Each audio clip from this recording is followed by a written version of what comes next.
Have you ever wondered about the food on your plate? How it's grown, maybe growing your own food, or the challenges that it entails?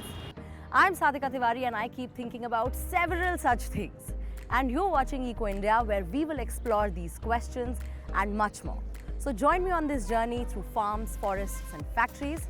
And right now, we're in New Delhi, the capital of India, the city where I grew up, studied and became a journalist. Delhi made me a curious person, throwing questions at me that pushed me into this profession to find the answers. And that is exactly what you and I will do on this show.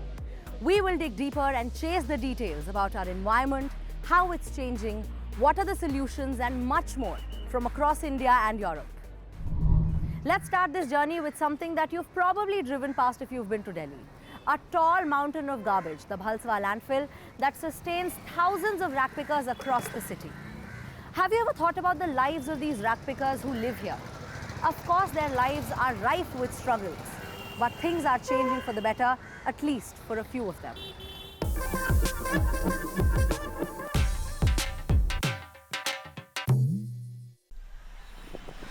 Every day, Mufia climbs the Bhalswa landfill. The 60-meter-high trash heap is one of the biggest in Delhi.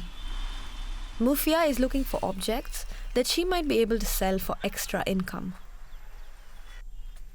Trash pickers earn around 300 rupees a day, the equivalent of just over 3 euros. It's barely enough to keep Mufia's family of 6 above water. A healthy diet has been beyond their means. But that is changing. Mufia now grows herbs and vegetables, both for her own family's use and to help boost her modest income. I earn some money selling vegetables. When I come back from the landfill, I sometimes sell vegetables for 150 to 200 rupees. When the market rate of spinach goes up to 450 rupees per kilo, then I earn more. And when it's cheap, I cook more at home and distribute it for free in the neighborhood. Private vegetable gardens are unusual around here. Mufia lives in an informal settlement next to the dump. Space is extremely limited. But the non-profit organization Chintan has helped her make it a reality despite the difficulties. Chintan launched a kitchen garden project a year ago. Its aim is to provide more healthy foods to people who live at the margins of Indian society. Why can't we empower women who are really poor and who don't have too much economic empowerment to eat better? We found that very few women would ever eat any kind of green vegetables. It was quite rare, maximum once a week. And the other problem is that nutrition is going to be, it already is, a huge crisis in the coming years with climate change, because obviously there are going to be crop failures. You can't, prices of food might rise, and India also imports things like pulses, and those things become more expensive. And we just kind of felt that we really have to create nutritional resilience. That's why the NGO holds workshops in the settlement, supported by local farmers. They explain to the residents how best to cultivate different plants and help them thrive. But it's not easy creating a vegetable garden in these close quarters. It was such a challenge because there's no space. I mean, if you've seen the sites, where's the space? There's no space. And even these jhuggis are microscopically small. They're smaller than many other jhuggis. So we didn't tackle it in that way. What we did was we kind of tried to grow things on rooftops, and we tried to create jhuggi rooftop gardens. We tried to use the space around. We tried to do stacked pots. For Mufia, creating space for her garden wasn't the only challenge. She also didn't have the right tools at first. Or the right soil for her plants. There was a lot of trash here. It took me 20-25 days to clean the space. After that, I planted the seeds that Chintan gave me. I got soil from the landfill, but it was bad quality. So I found better soil further away. We enjoy sitting here and cooking food. Chintan gave us a shovel and manure, and with their help, I grew fenugreek, spinach, coriander, amaranth, and more. It's cheaper than buying market vegetables. I don't need to get them at the market anymore. And since I grow them at home, they are clean. I use clean water. और अपने घर की चीजें सफा पानी डालती हूँ इसमें. The women here don't just learn about growing vegetables. There are also workshops that teach them how to cook their produce and explain its nutritional importance. I talked about the recipes, like what are the health benefits of the two recipes. They don't know why we are eating this. I asked two questions. Why are you eating bathua and why are you eating tori? So they were blank. They don't know. Here is the role of mine come that I need to explain them what is the role of nutrition. Why you need to have that. 22-year-old Saira has been able to add more vegetables to her diet. She set up a small plant bed next to her dwelling. Saira says she used to suffer from severe iron deficiency, but over the last year, her condition has improved. I used to get palpitations and feel fatigued. When I went to the doctor, he tested my blood and found low hemoglobin levels. They're now fine.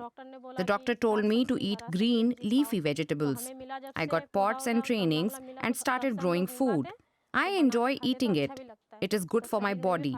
It increases iron and cured my anemia. It is very healthy. I feel better now.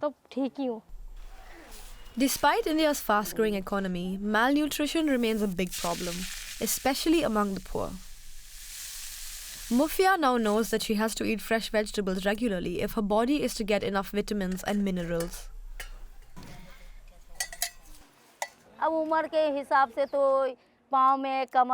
Many people become physically inactive by the age of 40. I'm 45 years old and I climbed at least 6 or 7 levels of the landfill. Because I eat green vegetables, I have this kind of energy. It takes a lot of effort to carry 30 kilo loads on your head. If I didn't have any energy, how would I manage?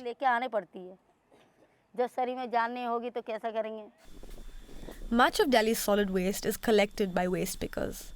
Yet, just a few of them are covered by government schemes like the E-Shram card, which provides a pension and accidental death insurance. I think the government is absolutely vital. There are policies, they are recognized under various rules. There's the E-Shram card. I think the challenges is in number one, reaching out to the last waste picker. The second thing is actually making available really quality social security. So for example, in Delhi, there's been no ration card for nearly 10 years. How do you expect them to feed themselves? They're still cleaning your city, but they're no longer feeding themselves as well as they should. So improved health, improved ration, I think so government really has to up some of that. I also think we have GST on waste and that kind of nibbles into the margins that waste pickers can earn. Chintan says its work has already provided some 30,000 people with the means to improve their diets. For women like Mufia and Saira, its assistance has given them more control over their own lives as they navigate the hardships of living at the base of a landfill. Would you believe 40% of India's total agricultural produce is wasted each year? I mean, that blew my mind when I first heard it. Hunger is a big challenge for a country like India, and despite this, tons of fruits and vegetables are left to rot in fields and markets. But why does this happen? Lack of transportation, storage facilities, and low market prices are some of the reasons that I know of. But what this means is not just a waste of important valuable resources, but also a major economic shock for the farmers. But there is someone who is trying to reduce this waste and increase farmers' incomes. Work begins at dawn for farmers in the western Indian state of Maharashtra. Machindranath Eknath Pawar has fed and raised his family for over 50 years with income on this farmland. We grow onions with lots of hard work. Then we harvest it and hire workers and a truck to ferry the onions to the market.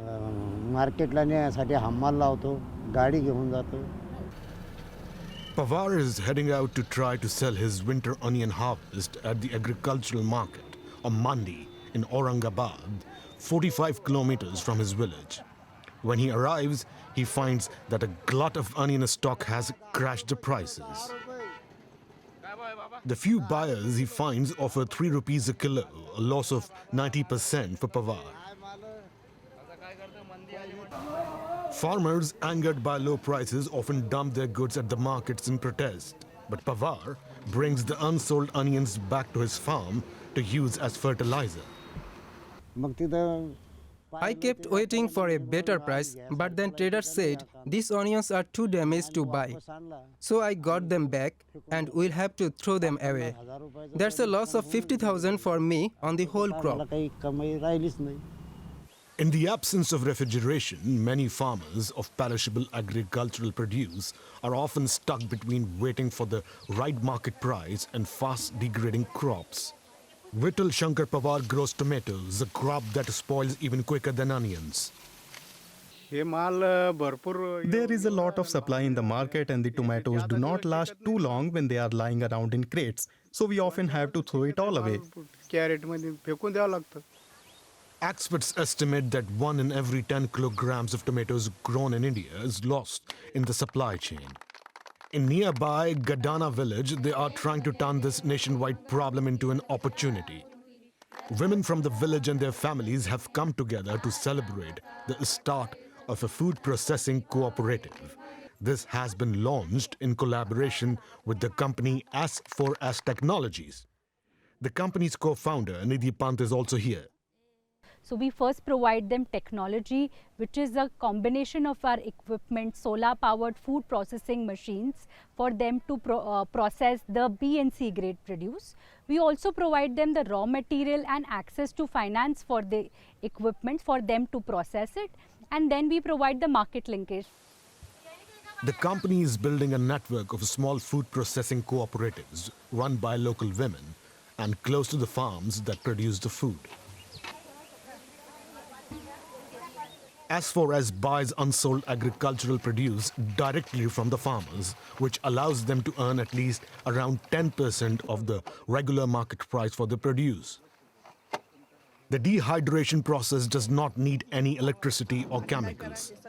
This makes it easy to set up such centers in villages where electrical supply can be patchy and costs too high for a small cooperative to bear. The company then buys back the processed food from the cooperatives to sell it to customers ranging from retailers to restaurants to multinational consumer goods corporations. But first, the product is brought to the central factory for quality and nutritional checks. Here it is processed further into the form required by the various customers. Co-founder of S4S Technologies, Ganesh Bhire, oversees the sorting of dehydrated produce from 250 villages across western and central India. He also regularly spends time meeting the women running the cooperatives to improve processes and widen their network. See a win-win situation for all the stakeholders like environment, farmers and the customers. For customers, we are providing value-added food ingredients reliably, with quality and at affordable price. For environment, we are reducing the post-harvest losses and reducing the CO2 emissions in the environment. And also we are providing job opportunities for women farmers in the villages. At this processing center in Najik Pangri village, the women became entrepreneurs in order to stabilize their agricultural incomes and to reduce waste in surrounding farms. They are currently working on a batch of onion crop that went unsold and was earmarked for dumping. They process 5 to 10 tons of onions a year. We make at least 50,000 rupees of profit a month, which we share amongst ourselves. Whatever is grown, whether the market buy it at a good price or not, it gets an ensured price here with us. And the fact that rejected crops end up getting used ultimately makes us very happy. Chaya and her fellow entrepreneurs take pride in their new role as businesswomen. Where earlier they would work for a daily wage on other large landholders' farms, now the business contributes to their lives as well as to the economy of their village. We believe that the solution to this problem is both technological as well as systematic. Because the post losses are happening at a fragmented manner, we need a decentralized level of food processing which can happen at those locations where the losses are happening. Last year, S4S Technologies saved and processed about 60,000 tons of agricultural produce. The final product is shipped across India for use in cooking or as ingredients in supermarket instant meals. It is a solution that reaches the farms where food is grown and often wasted. For farmers like Machindranath Pawar, it could be a life-changing scheme. Rotting produce is not just a problem limited to agricultural goods or India. I mean, we're all guilty of throwing away half-eaten packets of bread from our fridge. But did you know that bread can be recycled? Mahmoud Masri from Germany has figured out a method to recycle tons of bread which would otherwise end up in dumps. And not only is he doing it sustainably, he has also figured out a way to extract useful oil out of it. Day-old bread. In Germany, around 1.7 million tons of baked goods are thrown away each year. Some gets fed to animals or turned into biogas, but much ends up rotting away at the dump. For a small bakery like us, it's about 10%, but at industrial bakeries and supermarkets, roughly 30% just gets tossed. But baker Ludovic Gerboin has found a way to recycle his old bread. He does it using the bakery oven's residual heat, so he doesn't waste energy either. The roasted bread is then ground. It's now a valuable commodity. Just what Professor Thomas Bruck from Munich's Technical University needs. I brought you fresh supplies, solid and liquid. Thanks, we'll use them for donuts. It's the season. Look what I made for you. Wonderful, I'll take it with me now. Till next time, bye. At the Technical University of Munich, biochemist Mahmoud Masri has developed a method to extract oil from old bread.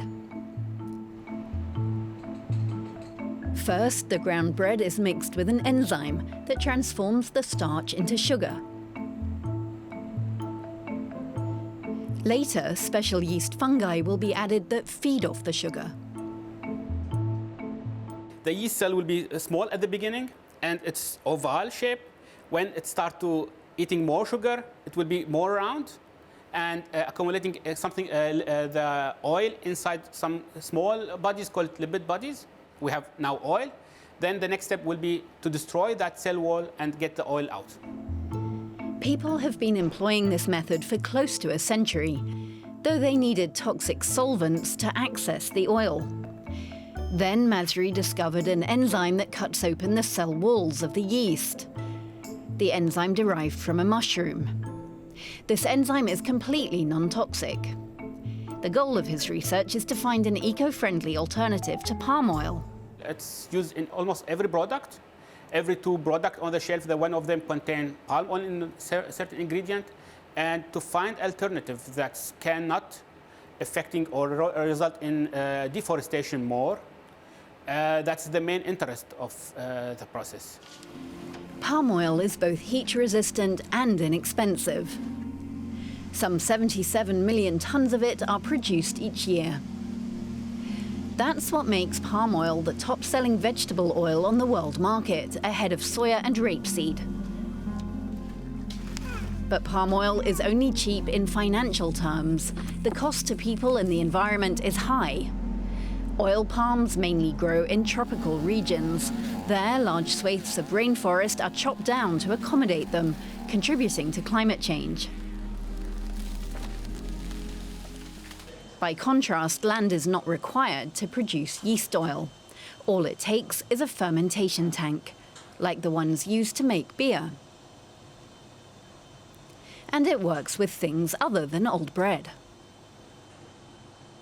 Wir sind komplett We are completely self-sufficient when it comes to raw materials. We can use almost any food waste, including rice, cassava, sweet potatoes, and corn. You can use all of the plant, not just the edible parts, even the corn stalks. The solid yeast oil tastes very mild, so it can be used in almost anything. The bakery where Ludovic Gerboin works can meet its need for fats almost entirely with day-old bread. But how could other bakeries benefit from this discovery? Several bakeries could group together to buy a fermentation tank and see how much yeast oil they can produce from their leftover bread. That way the risk isn't so great. And at some point everyone might be able to use their old bread to make French fries at home. Why not? Ludovic Gerboin uses the fresh yeast oil to make a special Easter treat. The recycled oil is used in the dough, glaze and filling of the chocolate brioche. So if you're going to succumb to temptation, at least do it sustainably. As a child, what did you want to become when you grew up? The answer that popped in your head wasn't probably to be a farmer. Even in dominantly agrarian countries like India, children don't really want to grow up to become farmers. We either want to become doctors or lawyers or engineers. The reason? Reducing profitability in agriculture. But what happens when the trained technical mind of an engineer meets the age-old profession of agriculture? Today we meet Pradeep Kumar, a trained IT engineer who's now become an organic farmer. Let's hear it from him. It's hard to earn a living from agriculture, or so many people think. Pradeep Kumar thinks that's a misconception. People joke that money doesn't grow on trees, but in agriculture, money really does grow on trees. In fact, agriculture is one of the most profitable businesses on the earth. Agriculture has huge potential, says Pradeep, as long as it incorporates modern, sustainable farming methods. He is the owner of an organic farm in the district of Karur of Tamil Nadu state. As a trained IT engineer, he applies his technical knowledge to his work on the farm.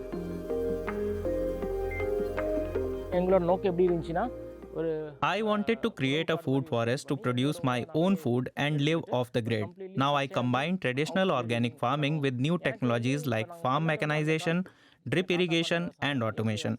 So, I am also less dependent on the local labor market where it's hard to find farm workers.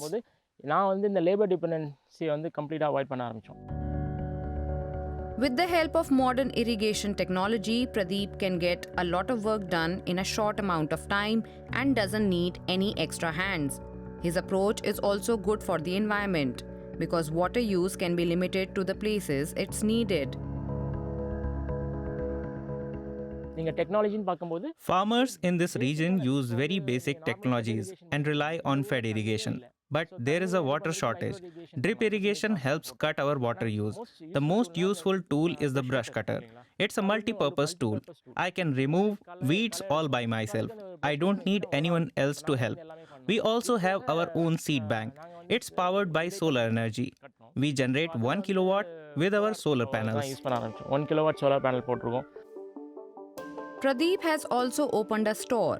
Alongside vegetables and spices, he sells organic tea, soap and cosmetics, all produced on the farm. The range of over 100 products generates extra income.